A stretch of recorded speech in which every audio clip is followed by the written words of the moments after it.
Hey, what's going on YouTube? Really quick, I wanted to go over the solar setup that I did for our Westfalia so we could have 110 volt power at any campsite that we go to. Anyways, I'm going to pull her out.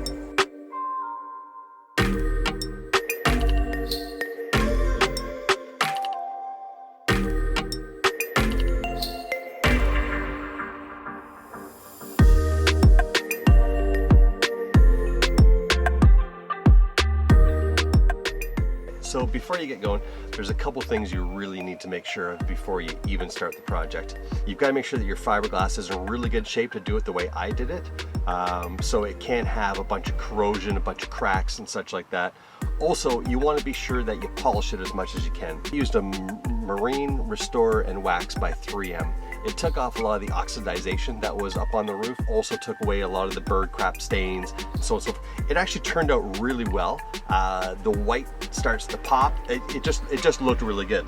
After you're done that, what you're going to want to do is clean the area that you're going to put the panels on with a good, not even a good, rubbing alcohol is rubbing alcohol. You want to clean it with a rubbing alcohol. This removes any of the grease that may still be up there, any of the oils from your fingertips.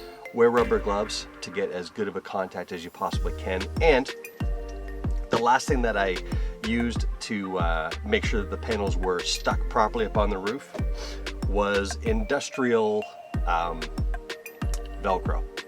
Okay, so just they call it hook and loop, but it's industrial strength Velcro.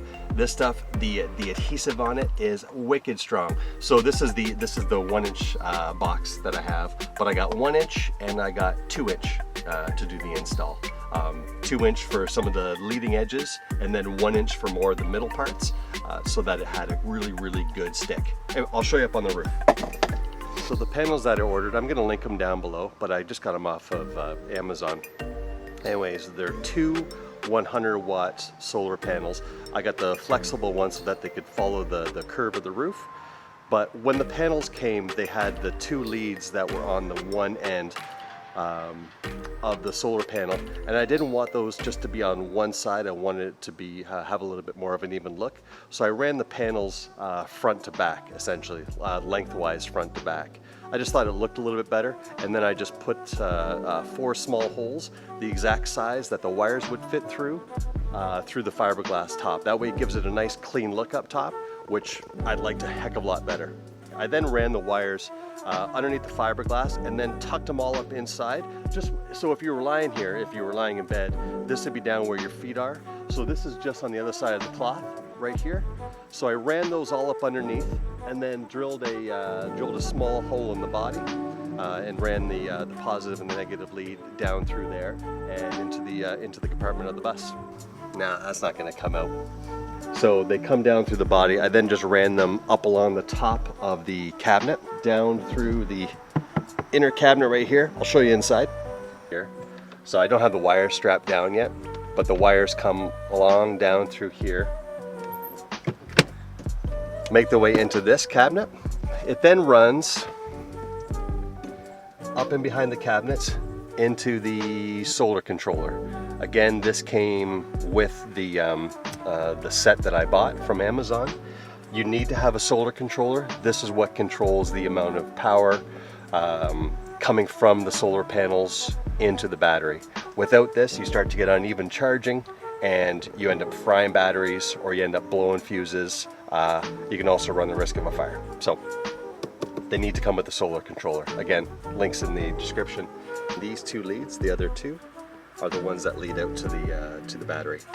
In the bench is really where the meat and potatoes of the entire system is. This is where I put the inverter. I put in a Marine deep cycle battery. The reason I went with the deep cycle battery, actually it's an AGM deep cycle battery, is they can take a lot more charging and discharging. They don't wear out as fast as what a regular car battery will. So it's a 12 volt battery. So it comes from, the power goes into the charge controller. I then run it out the bottom of the charge controller. That gets hooked up to the battery. Obviously the positive, the red wire to the positive, the black wire to the negative. Always hook up the black wire first, red wire second. Then the battery then gets hooked up to the power inverter. Hook up the black wire first, always. The red wire, actually you're going to want to put a fuse in the middle of the red wire. I put a 150 amp fuse on this one. That way if you do get any spikes, the fuse blows first before your inverter goes and before a fire could possibly start. And that was about it.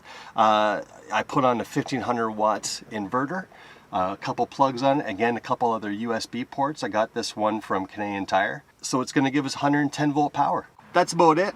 Please like, subscribe, hit me down below with any comments or questions, and we'll see you in the next video. Peace. You guys see this pillow that a friend of Ann just made for us. Check this thing out. That thing, that's just the coolest little pillow. Look. It's even got the butt of the bus on it. That kicks ass.